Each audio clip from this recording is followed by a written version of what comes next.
Ayer, para mí, esta es la interpretación que hago. Tengo derecho a tener mi interpretación, tengo derecho a equivocarme. Para mí, ayer fue el lanzamiento de la candidatura presidencial de Macri 2023. Después hay que ver si se lleva a cabo, porque para el 2023 falta mucho. Pero ayer me parece que si tiene 4 patas, mueve la cola y dice guau guau, todo indicaría que es un perro, digamos. Parece que era gato. Bueno, sería un gato en este caso, si hace miau miau, esa es la diferencia. Bueno, ¿por qué? Arriba del escenario, aplaudido, casi todos los miembros de la coalición, todos reivindicando, ninguno teniendo posiciones críticas, las ausencias muy pocas pero notorias, Rogelio Frigerio, Florencio Monzó, Lilita Carrió. ¿Cómo Florencio Monzó? Ah, Florencio Monzó, perdón. Viste, un fallido fue ese. No, está bien. Pensé que era una nueva coalición política. Bueno, es un fallido. Viste que no, en este caso fue, no sé si un fallido o un lapsus, ¿no? Bueno, teniendo en cuenta la muy buena relación entre ellos dos. Antes, ahora te quiero escuchar, Amado, pero vamos a escuchar ayer al expresidente Macri. Esto decía por las dudas, y además el libro se llama Primer Tiempo, claramente, ¿no? Primer Tiempo quiere decir que se están preparando para el segundo. A ver. Lo bueno y lo malo de lo que está pasando es que el 23 no va a tener nada que ver con el 15, porque no va a haber asintomatismos. Este gobierno con las medidas que está tomando, que no hace más que profundizar la crisis económica y social, va a llevar a un nivel de entendimiento en todos los argentinos que tal vez va a permitir que podamos, con mayor apoyo político producto de las elecciones del 21 y del 23, que Juntos por el Cambio vuelva al poder con una enseñanza adquirida y de esa manera hacer el paquete global de reformas.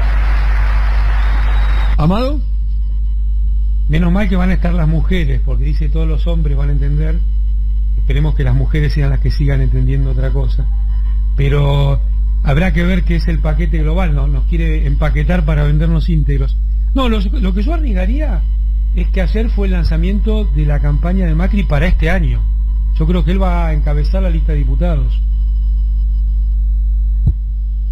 Es muy probable, en Capital, sí. Yo creo que hay muchas posibilidades de que eso suceda. Bueno, se asegura una elección de 50 puntos, con lo cual quedaría posicionado como el elector más importante dentro de la coalición y al mismo tiempo un reingreso relativamente exitoso. Va a ser una elección muy muy interesante la de Capital, porque se va a polarizar en torno a la figura de Macri. Yo creo eso. Otro de los audios, otro de los testimonios ayer del expresidente Macri tiene que ver con esa operación, para mi gusto, estética, mediática, sobre la idea de halcones y palomas. Esto decía. Yo creo que necesitamos los halcones, las palomas, los gorriones, los picaflores, hasta las gallinas necesitamos todo.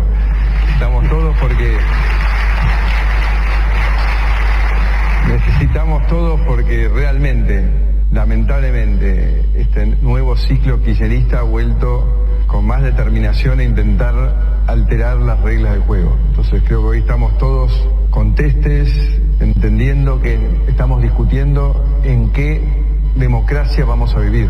Podemos tener matices distintos, eso no cambia en nada, pero claramente tenemos que dar una imagen hacia ese argentino que busca una referencia, que por más que seamos educados, democráticos, acuerdistas, somos firmes, que vamos a defender y de ese lugar no nos vamos a mover, ¿no? Que no vamos a tolerar el avasallamiento de la Constitución y de las instituciones y nuestras libertades. Eso es lo que decía ayer Macri. Bueno, si hubo alguien que avasalló la Constitución fue Macri, sí, ¿no? Sí, claramente. Bueno, a ver, lo decíamos más temprano a la mañana. La verdad que el cinismo es descomunal. Sí, más temprano a la mañana. Lo que se está debatiendo por estas horas, o lo que se conversa por estas horas, es que si esta posición errática que está teniendo Horacio Rodríguez Larreta, que está absolutamente jibarizado ante la figura de Mauricio Macri, como bien lo describió Artemio, no tiene que ver con la tarea de contraespionaje denunciada durante el propio gobierno de Macri, de Mauricio Macri, la estructura de inteligencia en contra de los propios. Durante el gobierno de Macri se sabía que había mandado a espiar a María Eugenia Vidal. Lo denunció esto, o lo comentó, mejor dicho, un periodista como Carlos Pani en la pantalla de La Nación Más. Y hoy se conoce que la estructura de inteligencia ilegal del macrismo lo mandó a caminar a Diego Santilli y a Horacio Rodríguez Larreta, con las consecuencias que eso trajo. No nos vamos a meter en ese tema porque es un tema, nunca hicimos eso y no lo vamos a hacer ahora, pero consecuencias públicas que eso trajo sobre la vida personal de cada uno de ellos. O sea, los agentes de inteligencia, los plumas de la estructura de inteligencia ilegal de Mauricio Macri, calificaban el modo de vida de Diego Santilli como el modo de vida de un, hasta a mí me cuesta decir la palabra, de un narcotraficante, por el nivel de gastos que tenía. O sea, ese es el nivel, eso es lo que hizo Macri con los propios. O sea, Macri mandó a investigar a su propia hermana. Esto para entender un poquitito lo que está sucediendo por la cabeza de Rodríguez Larreta. ¿Qué información tiene Macri y Rodríguez Larreta después de todo ese trabajo de inteligencia que hizo? Por caso. Es una pregunta que yo me hago y que creo que Rodríguez Larreta se la debe hacer también, infiero yo. Volviendo a la cuestión local de lo que está sucediendo en la Argentina, más adelante vayan preparándose los oyentes, porque a partir del estreno de la sección semanal de Eduardo Fabregat de artistas populares, arrancamos con un clásico total, como ni más ni menos que Carlos Gardel. Seguramente vamos a seguir por Leonardo Fabio, por Cafrune, Aníbal Troilo y demás. Me gustaría, para el final, vayan preparándose, cuál es el artista popular no rockero, que es su ecosistema natural, tanto para Artemio como para Amado, argentino, que les gusta o que reivindican y demás. Así que sobre el final del conversatorio junto a Artemio y Amado. Pero hay algo que de alguna manera es o fue una primicia, un breaking news de Siempre Soy, Amado, Artemio, y ya vamos a estar con el tema del ingreso y de la inflación de febrero mayorista 6.1%, tema que desarrolló ayer en nuestro programa Rulo de la Torre.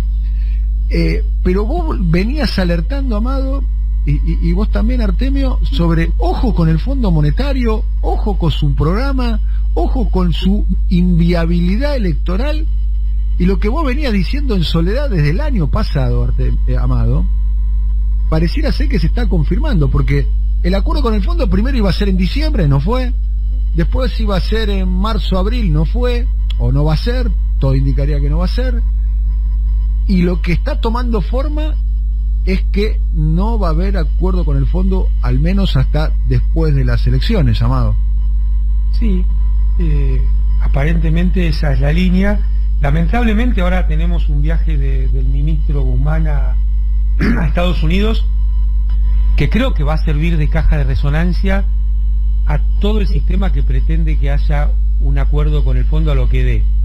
Y me estoy refiriendo, cuando digo a todo el sistema, a los bonistas, al sistema financiero transnacionalizado, y lo vamos a escuchar como una voz, entre comillas, razonable y racional, presentado por los medios comerciales en Argentina. Y digo que no es buen momento para que eso tenga una caja de resonancia tan importante como la visita del ministro argentino, porque me parece que desbalancea demasiado las opiniones, y un acuerdo con el fondo no traería nada bueno en este momento, salvo para los bonistas, el sistema financiero transnacionalizado. Yo cuando hablo desde el pueblo argentino, desde las pequeñas y medianas empresas, desde los empresarios nacionales. Entonces digo, un acuerdo con el fondo no traería nada bueno, y vamos a ver en estos días aparecer un embate en los medios sobre la importancia de un acuerdo con el fondo, importancia que nadie puede explicar en qué se traduce. Pero bueno, vamos a escuchar la confianza, la racionalidad, palabras muy vacías que no van a tener ningún correlato en la vida, pero creo que la decisión política del gobierno, del presidente, es, como diría Piero, parar para ver, ¿no? Muy bien. Artemio. Totalmente de acuerdo con lo que plantea Amado. De todas maneras, la experiencia que muestra el país con respecto a los acuerdos con el fondo es sumamente aleccionadora. Yo creo que ya esta prédica sobre las virtudes de un acuerdo con el fondo, sinceramente, en Argentina no tendría que tener casi interlocutores. Pero bueno, es un impulso por parte de los sectores que se beneficiaron con el ajuste de Macri. Además, porque te digo una cosa, el acuerdo con el fondo tiene que estar siempre entre paréntesis, porque el gobierno nacional y en particular el presidente ha declarado una investigación, la necesidad de una investigación sobre el endeudamiento macrista. Y es indudable que en parte del endeudamiento macrista hubo complicidad del fondo. Por lo tanto, sería incompatible hoy un acuerdo con el fondo en el marco de un inicio de investigaciones sobre el nivel de endeudamiento y la modalidad de endeudamiento del gobierno de Macri. Por lo tanto, además de ser contraproducente, la experiencia inmediata lo muestra, creo que es coyunturalmente inconducente e inoportuno buscar un acuerdo con el fondo, porque está obturando una línea de investigación que el propio presidente ha desplegado en la apertura de sesiones. Por eso te decía, Daniel, a las y los oyentes, sobre esto que decía Artemio, lo de la decisión política. Para mí el discurso del presidente incluye una decisión política muy, muy potente y muy acertada, que es esa investigación. Entonces es incompatible, y por eso es muy extraño esto del viaje del ministro en este contexto, ¿no? Y además yo creo que... ¿Por qué extraño? Porque el presidente declara que tiene que haber, pone en funcionamiento una investigación. Hay una denuncia que ya está corriendo en los tribunales.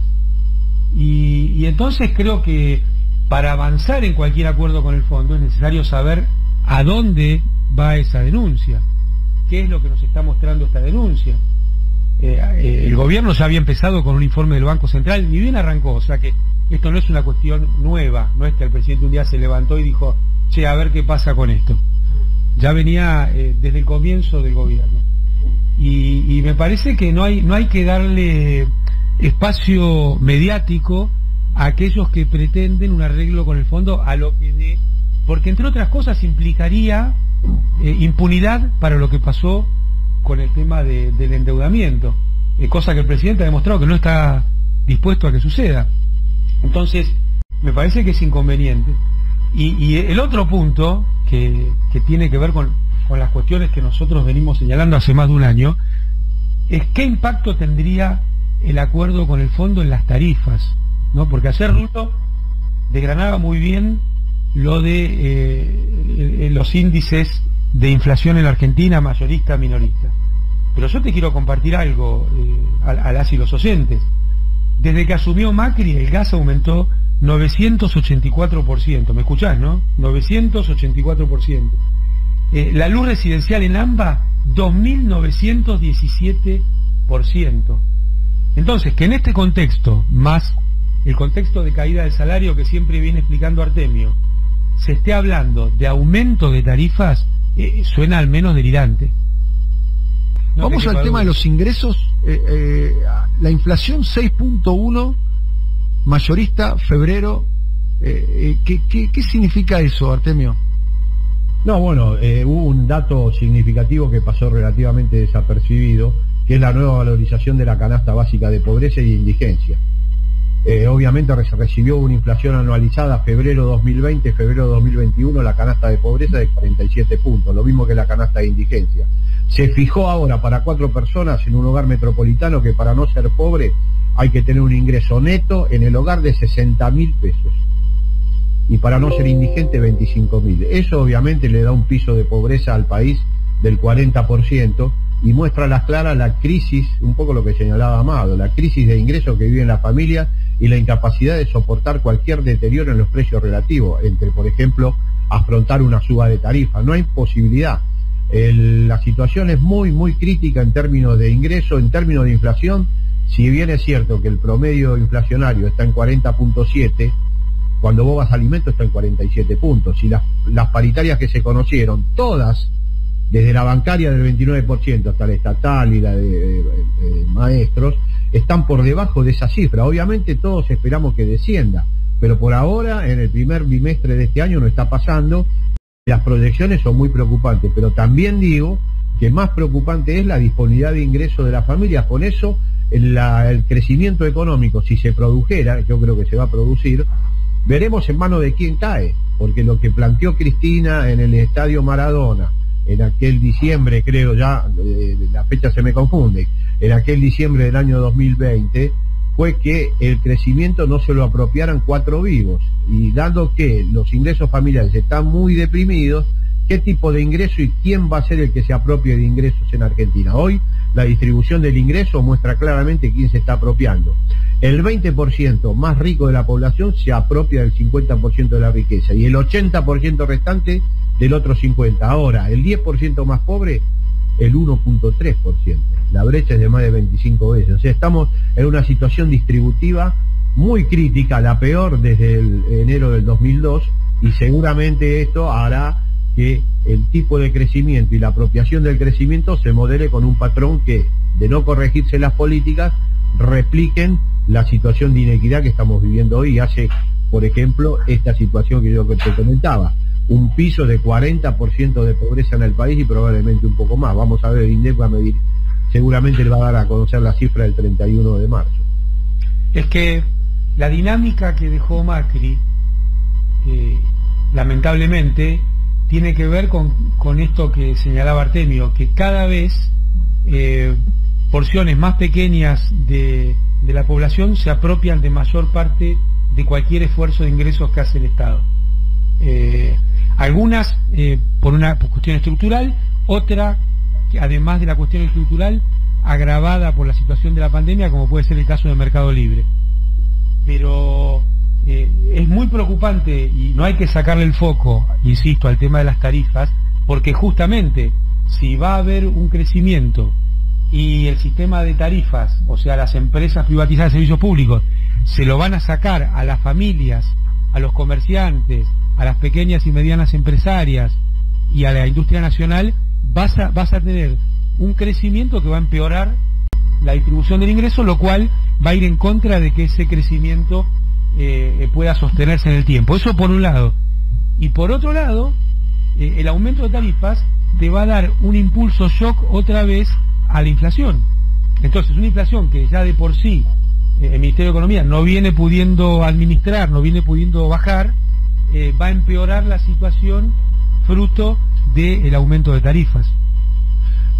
Hablábamos con Federico Basualdo esta semana, subsecretario de Energía Eléctrica, y nos decía, nos anticipó un poco el número, ¿no? 7, 9, 15, ahí está el debate entre el Estado y las empresas eléctricas con respecto al aumento de tarifa. Bueno, las empresas pidieron mucho más que eso. Horacio Rodríguez Larreta viene teniendo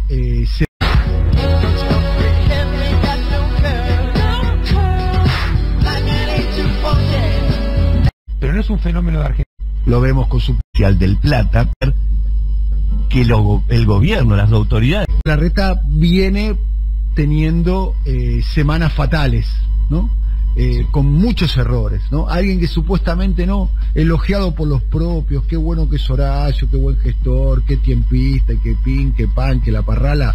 Bueno, no.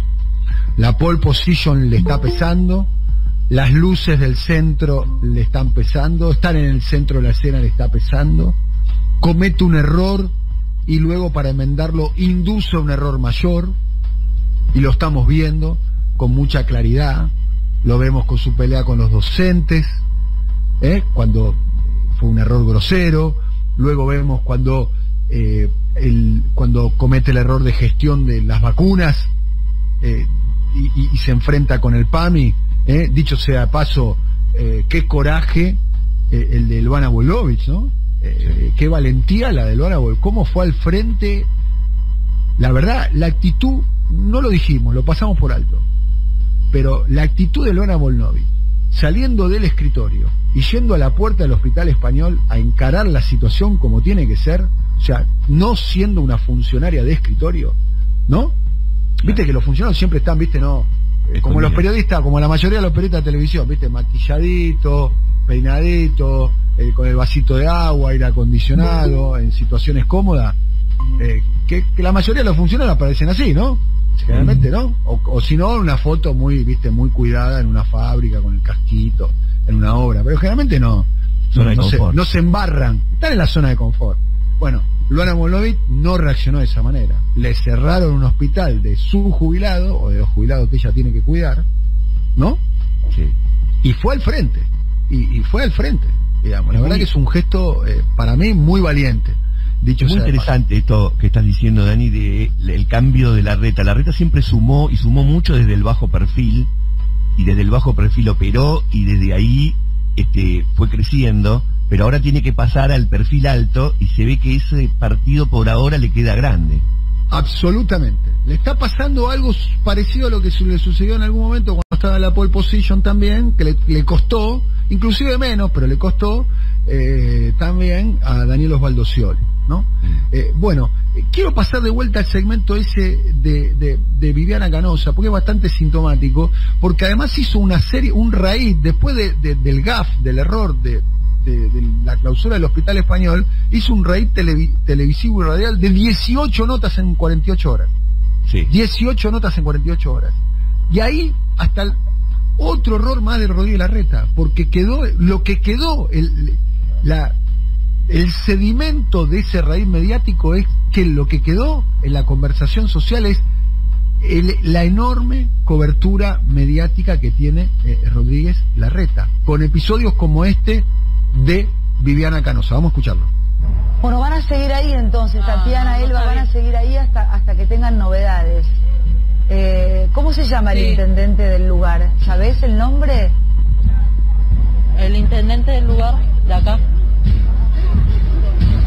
Si no lo averiguamos, Edu, ¿cómo se llama? No. Capital. Ciudad de Buenos Aires. Vamos a nada, yo les mando un abrazo. Bueno, extraordinario. Uno susurra, viste, bajito con miedo y dice, es Capital. Sí, un colaborador de Viviana Canosa, claro, del piso. Sí. Bueno, profe, una semana lo veníamos conversando en estos días, desangelada para Rodríguez Larreta, ¿no? Incómodo, molesto, la enorme cobertura mediática de propios y extraños, porque la cobertura mediática de Rodríguez Larreta es casi a las 2 orillas del río Bravo.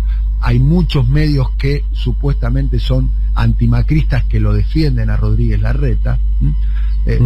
Pruebas al canto, hay muchos ejemplos en ese sentido. La cobertura mediática parece que se le vino en contra, ¿no? En un punto. Tanta cobertura tan grosera ya es algo pernicioso a los intereses de Rodríguez Larreta, Artemio. Sí, yo creo que lo que más le molesta a Rodríguez Larreta es la aparición nuevamente de Macri. Él tiene una cápita diminutio con respecto a Macri, no cabe ninguna duda. Siempre lo tuvo y lo sigue manteniendo.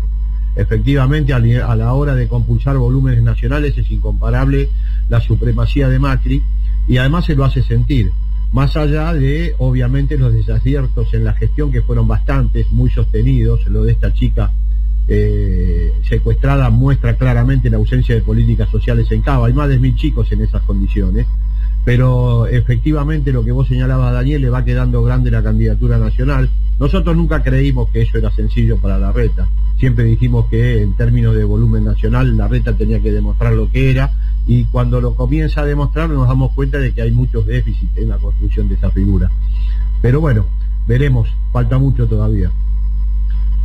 Vos, Amado, ¿qué vislumbraste en este raíz mediático de Larreta, en el error de la clausura del Hospital Español? Quería empezar por lo que dijo Artemio, que se nota demasiado que él está antinaturalmente tratando de llevar adelante un liderazgo que no tiene de ninguna manera. El liderazgo de ese espacio es de Macri, y va a ser de Macri, y va a seguir siendo de Macri, y además el sistema va a intentar que se ordene alrededor de Macri. Entonces es un liderazgo inventado, porque además los atributos de quienes somos, fuimos, serán candidatos, tienen que ver con muchas cosas que la cobertura mediática no lo puede tapar.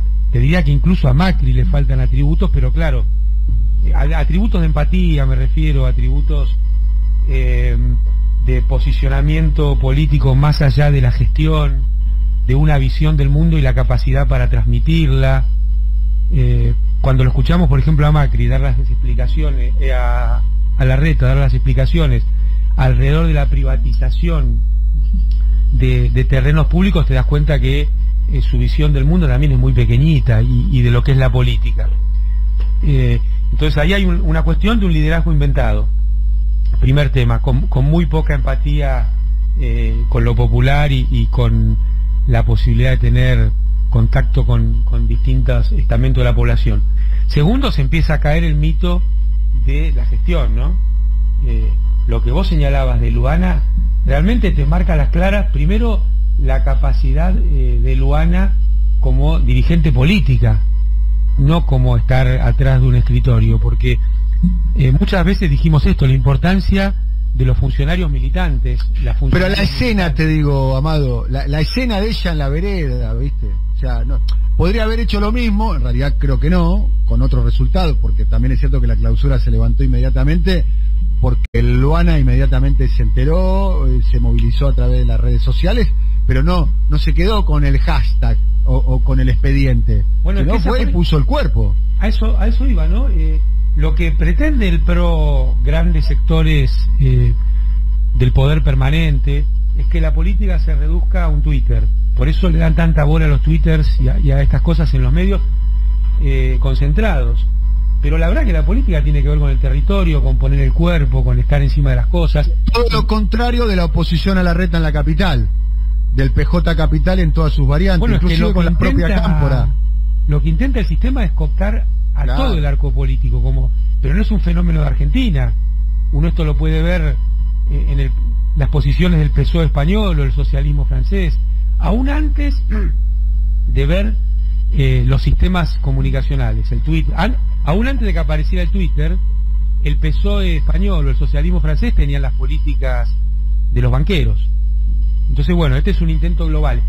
Que lo vimos esta semana, realmente me parece que quedó encapsulado en la frase, pero lo de Biden ha sido muy violento, porque yo estoy convencido que la acusación compartí con nuestros oyentes qué es lo que dijo Joe Biden y después sí, es muy interesante la respuesta de Putin, ¿no? Que Putin era un asesino. Más allá de la falta de respeto y ya porque imagínate que un presidente, una presidenta argentina dijera eso de otro, sería tildado de cualquier cosa. Es Biden, parece que está habilitado. Pero a mí lo que más me preocupa de esa expresión, que yo creo que no es introspectiva, tiene que ver con la vacuna. Yo creo que el ataque violento de Biden, o sea, del gobierno de Estados Unidos a Putin, tiene que ver con el éxito que ha tenido la ciencia rusa, la logística rusa, la política rusa respecto a la posibilidad de ofrecer una vacuna, cosa que el gobierno estadounidense no ha podido. Entonces me parece que no lo tenemos que ver como un hecho aislado. Primero, lo podemos poner en contexto con las cosas que dijo Biden de China aún antes de asumir, ¿no? Y que ofreció una respuesta violenta en términos guerreros a la acción política china en su área de influencia. Pero ahora hay que sumarle esto, que me parece que no se le ha dado el lugar y el espacio que tiene, porque es una respuesta a la vacuna, esa expresión.